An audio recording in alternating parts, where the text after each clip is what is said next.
Hey, what is up guys? It's your boy Speed here, and today we're going to be watching Quinn's Monkey King. This guy put in an absolute performance on the Monkey King. 13-2 with 10 assists. I consider doing a replay analysis also on Tofu's Skywrath. Let me know in the comments if you guys want to see that. I don't know, I just think that this hero is shielded the Scion, or Skyon, whatever it's called, is really good. I think it has a lot of potential, and it pairs well with some of the popular offlaners right now. But okay, let's look at Quinn's Monkey King, kind of break down all the small things that he does to snowball this game, because he absolutely carried this game. I would say most of the reason they won was his performance. So yeah, let's get into it. On top of that, go sign up to the Game League website, guys. I'm posting new content over there almost every day, and I'll see you there. Early waves, he skills his E. This is pretty consistent against these melee heroes. If you're against a range hero, you skill your Q.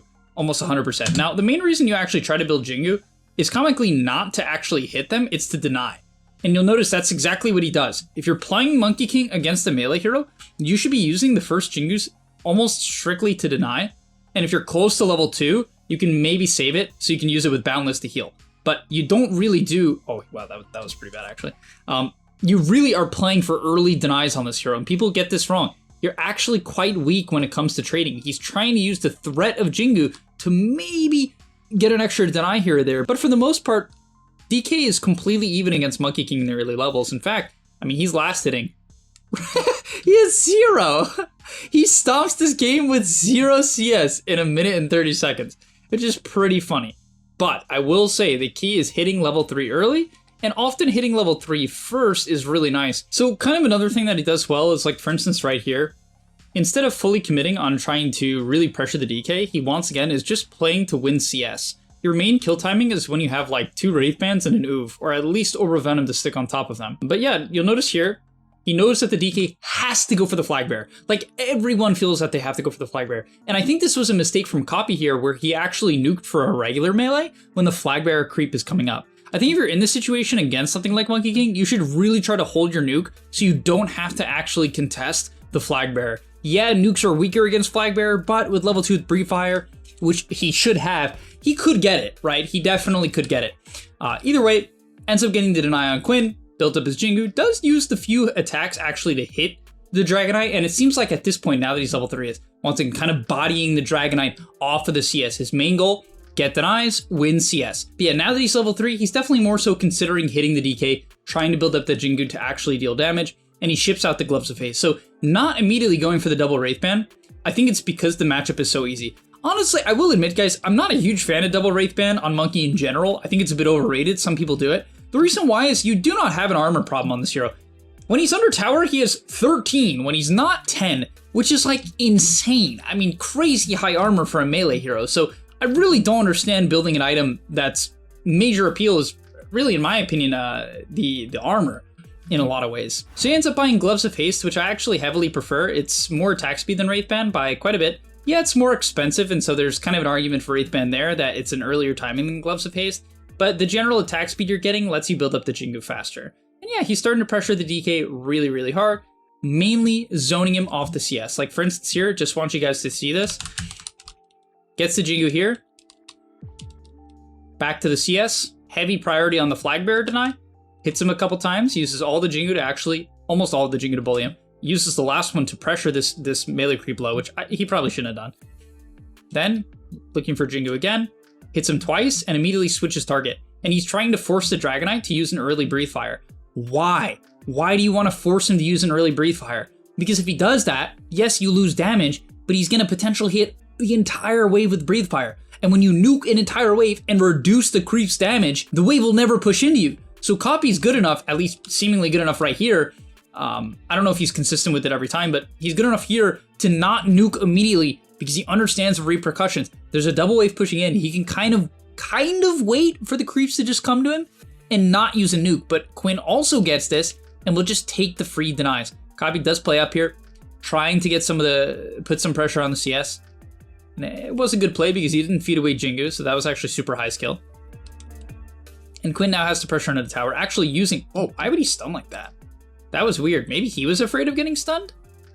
I think that... No, because... No, the DK has no mana. It's kind of weird that you would stun for the last hit, because typically what you do is if you can, like if it's free to build Jingu, you build the Jingu and then you stun the hero plus the creep wave to full heal. And now at this point with the Orb of Corrosion, very good item against DK because it reduces healing. Using the Mischief movement speed, that's super cool. This Mischief ability has been buffed so many times where it actually makes you go from 300 MS to 330. It's a huge increase in movement speed, and it actually allows him to get the Jingu there as he chases the Dragonite, and just as simple as that, a first blood. So nothing too complicated. I would say the main thing you should take out of this is that the far majority of the priority is winning CS. It's winning CS. You want to stop this guy from getting boots. You want to stop him from being able to afford mana regen. You want to stop him from buying the items that allows him to actually approach a creep wave. And if he gets desperate, you can then go on him. The average player plays for aggression and then creeps. Good players, pros, always do it the other way around. They use creeps as a way to force the enemy to come out of position, and then they get aggressive. That's what you do in winning matchups. Okay, from there he's going to build shreds. Starts to push in the wave. I don't know why he pushed the wave here. Oh, because both of his supports are coming mid, so they want to get the rune. Unfortunately, the Wind Ranger does get it. They look for some pressure on the Dragonite. Nothing comes out of this. He's a little bit too tanky here. So nothing too wild. In terms of skill build, you eventually take the W. At level 6, you skip your ulti. The ulti's pretty bad in the early game, honestly. Most people skip it till level 8. Some people skip it till way later, even level, I've seen 11. People will just completely not take it if they don't have stuns on their team. I think if you have enough stuns, it's worth it. Oddly enough, he skills Boundless, which is not what I would have expected. I would have expected just kind of the next point in Jingu. But let's look at this movement bottom here, because it's kind of done in a sort of a weird way. So he walks over, pressures the win. You're never going to kill her, but whatever. You kind of kick her out of her return to bottom lane. So that's good. And then he just walks bottom, and he's not even trying to kill the beast. It almost seems like he's more than happy just kind of forcing this Beastmaster away. Uses the stun to build the Jingu immediately, does half his health, kills the Hawk, which is 40 gold. Quite nice. And the Beast isn't farming, and I think he's happy with this because he also knows the supports are here. He completely forces them to be here because he's threatening the Wisdom, and that's why he's here. He's basically saying, if you guys don't sit here, you're going to lose the Wisdom. If you do sit here, the Beast isn't farming. And sure, he's not farming, so it's not that great. This is not some completely game-breaking play. Finds the Crystal Maiden. I'm really shocked they would just confidently walk up that hill. Because you have this hill ward, you kind of know if he's going back to mid or not. So that was pretty risky. It's not like they can take your stacks. So a bit of a misplay from Fly, for sure.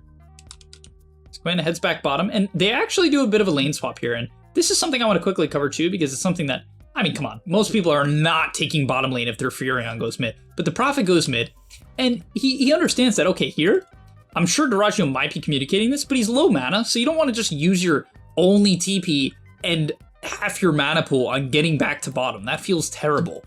Instead, he can let the Prophet farm mid, which he can easily do because it's not like Dragonite's going to kill him. And he just lanes bottom. He actually has much more pressure on this Beastmaster, where he has way less pressure on the Dragonite, because the Dragonite has a stun, he's level 6, he's pretty tanky. This Beastmaster has really nothing. No regen item, besides Bracer.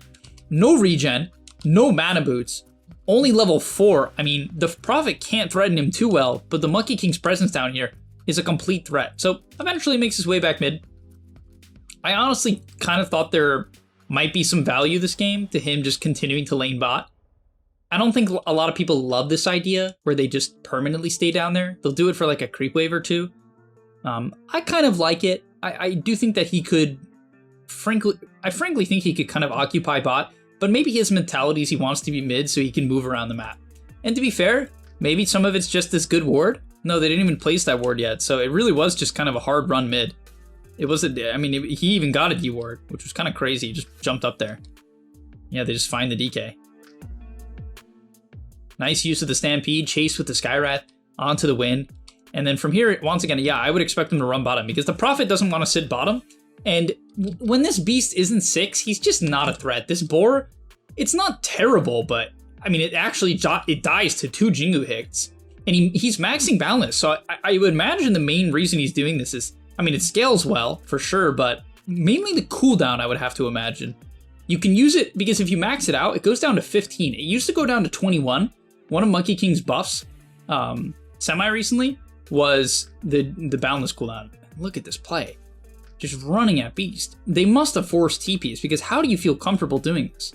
It must have been TPs. Wind TP'd. Anyone else TP? Just Wind? Where's the CM? Did CM show before he went? Yeah, the CM showed. CM shows, Win shows. And that means this dive, especially because you have to imagine that the Win TP'd if she just shows up top after dying, allows him to go. And that's the map awareness of these high-level players. Buys the Gloves of Haste for the Maelstrom, really valuing attack speed here. I mean, look at these items. Obviously just trying to build Jingu. Skipping ulti still, max stun. Oh, look at this gameplay. Super high aggression, takes the bot tower, immediately to bottom, searching for the Alk, doing the hop down trick with the Simian Stride facet. Looks a little awkward, honestly. He really has no problem. It's honestly a little shocking to me. I don't even know if I exactly know why he's so comfortable using the stun to build Jingu. Maybe he's just afraid of not being able to close the gap and he's not going to get Jingu at all. He prefers to just get some Jingu. But the Boundless plus Jingu is so powerful that it tends to be what people have done in the past. But Quinn has really kind of strayed away from that. He seemingly uses the Boundless on the third hit most of the time. Maybe, I think it's just a gap close thing, just guaranteeing that he's going to build the Jingu in. Then, all right, let's see how they kind of start to wrap this game up, or at least they play fast. So, sprinting to mid, pretty standard. After you kill a side lane, you move back to mid, so then you can move to another side lane, or just push it mid wave. They just happen to bump into CM, nothing crazy there, nothing new. Whatever, free kill. Sees the Alk chasing the Furions. They're going to head over. Doesn't look too good. And I like the discipline here. Maybe this guy... Oh, no, he has repel. So, like, maybe you could go in. The Beast actually... If they clicked on Beast and saw you no matter for Roar, maybe they could have gone. Whatever. He makes a safe play, which is fine. You know, if Nouns groups up, they bring 4 or 5 heroes to deal with the pressure that you're putting. Just don't go into the pressure, right? If they bring that many heroes, whatever. Just ignore it. Look for a kill on the opposite side of the map. As... Considering, I was going to say, no way you're diving the tier 2. This is, it's honestly even a little insane that he's, whoa. They must have shown TPs somewhere. I guess he just trusts in the Omni Knight. Did they show TP on someone? Because I think a big thing that Quinn probably does better than most, it definitely does better than most, is reading TPs. And I think it's something that Gaiman probably calls it a lot, which is if someone TPs to one lane, they're going to hard pressure the other. So Win didn't. She actually has TP in 4. The Beast did, or is it just he didn't buy one? Wow, he is so far behind. He got pressured so hard by Quinn. So he has no TP, and did they see it though is the question, because I really want you guys to see, like, understand how big of a deal using TP is at a high level. If people know you don't have it in these pro games, your team will die for it. You might not even die for it, your team. So yeah, they probably see that the Beast is top, and I have to imagine they're calling, okay, Beast has no TP. And so if he eventually goes bottom, which I think they honestly could just assume he's going to do. They saw it on this ward, so they actually saw the Beast moving down into the triangle. And I have to imagine that's why they're going. They also have a Prophet. You know, this guy is going to TP in. He just dropped, he just wasted his ult. I don't even know if it hit anyone. They have Stampede, so this guy's pretty strong.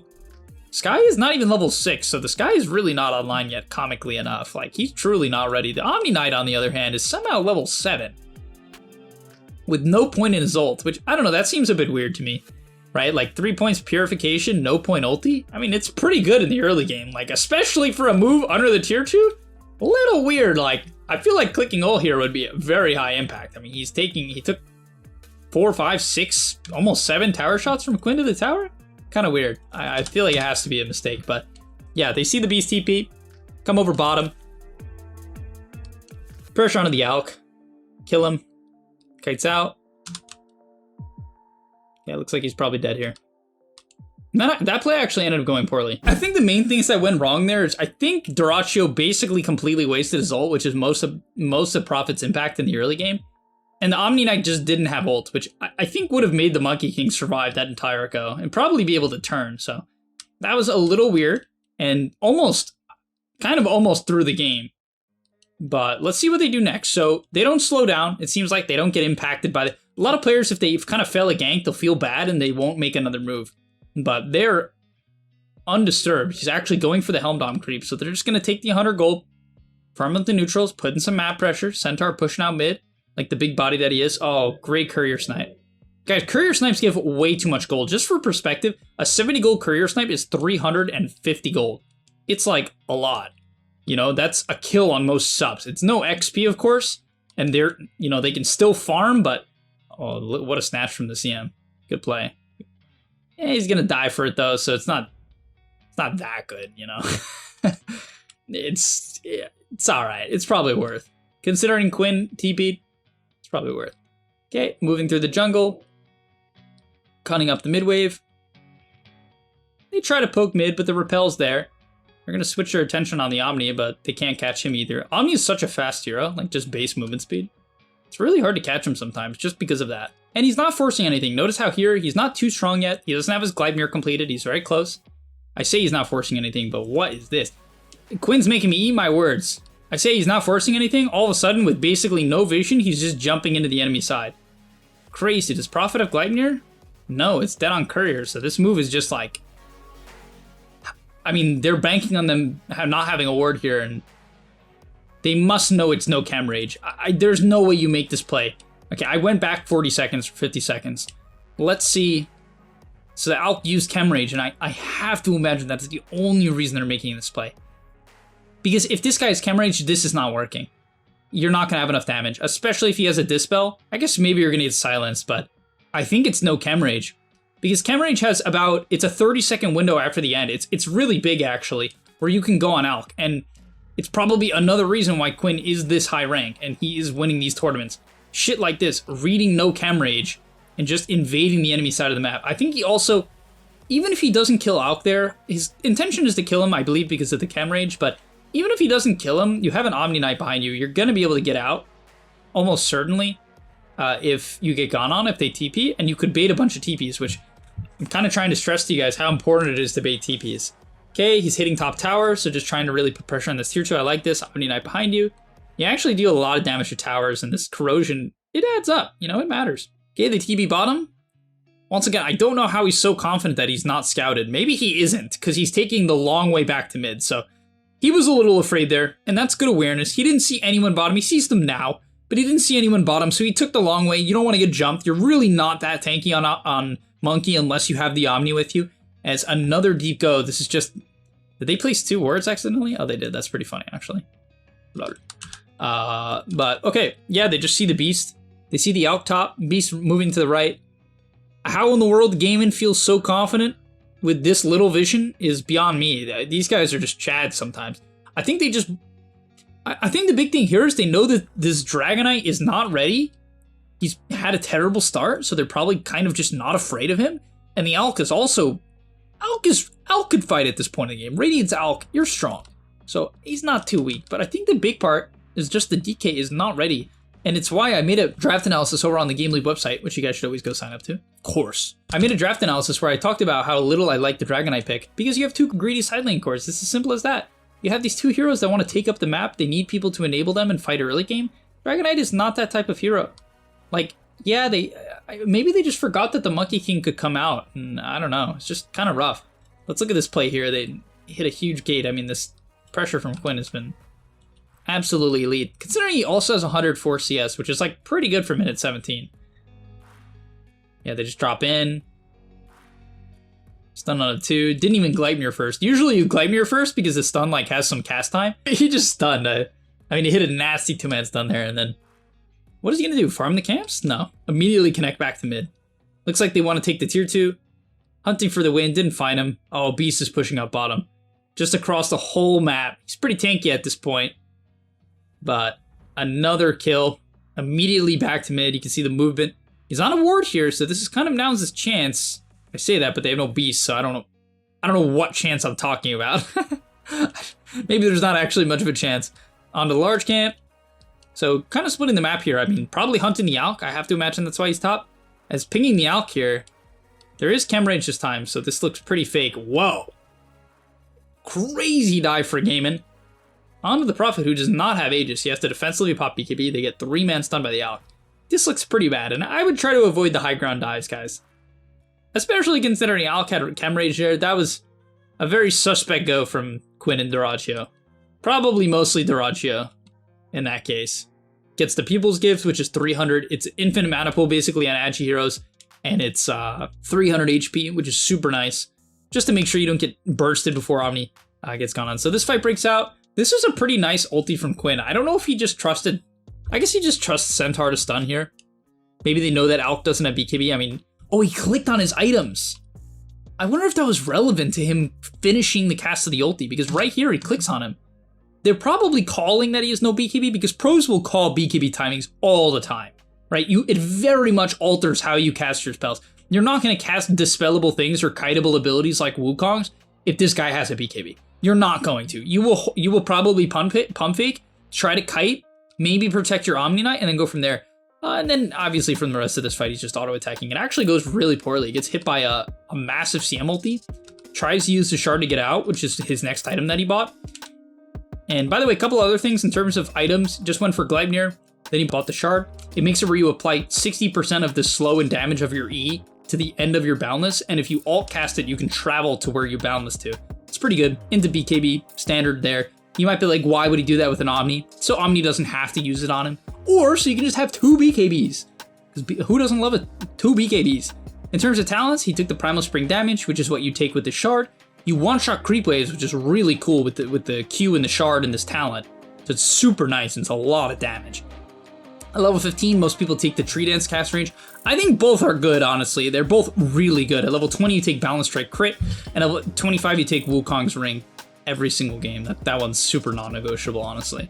It's one of the best talents in the game. The Wukong's just like, it feels like triples in size. I think it's double, but it feels like triple. Game fight breaks out, leads with the Boundless, and actually does slow. Hops in here, pretty hard commitment. I mean, he has the Aegis, so sort of baiting almost, and they get a good go. This Wukong's wasn't the best because, once again, it's kind of what I was saying earlier, which is if the person you're going on is a BKB, you don't just want to instantly Wukong them unless you're chain stunning them. Ends up going okay because they get a big chase, but probably not the best Wukongs, actually. It almost killed the Alk off the stun of the Centaur, but I would venture to say that is not the best stun, and Quinn would probably, I mean, the best Wukongs. And Quinn might agree. So they push in mid, and at this point the game was over. So yeah, just kind of want to talk about some of the early movements, the laning stage, the items, his goes, some of his map movements. I mean, so crisp, and you can kind of see if you want to get to this level, guys, I mean, this is the best. But if you want to get close to this level, you got to improve your map awareness by a lot. You got to be making goes and running at people based on your wards, based on their levels, based on TPs. I would say the main ones probably for me, if you want to immediately get better, is going to be looking to play on wards and looking to play on people's low levels or bad games, like really hunting people. Another cool thing we saw as well this game is kind of the Alchemist with the Chem Rage, hunting that guy. But a really big thing for me, I think that Quinn and a lot of pros believe that I'm starting to take note of and incorporate into my own gameplay as well, is forcing TPs. He put a lot of pressure this game, and it worked, and that's why this game ended in 26 minutes with a 22k lead. But even if his plays didn't work, I think he still would have made them in the attempt to bait movements from Nance, basically force them to stop farming and react to his movements, and then open up plays on the opposite side of the map. And you can imagine, if you force people top on Monkey King, you will kill the person bottom and get to bottom way before they do because of Simeon's Stride. So yeah, thank you guys so much for watching. Hopefully you enjoyed. If you did, smash the like button, subscribe to the channel, and I'll see you in the next one. And that's all, but remember, before you leave, come on, before you tune out, subscribe to the Game Leap website where we are going to help you get to the next rank. If you're stuck, click the link down below, and I'm out. Peace.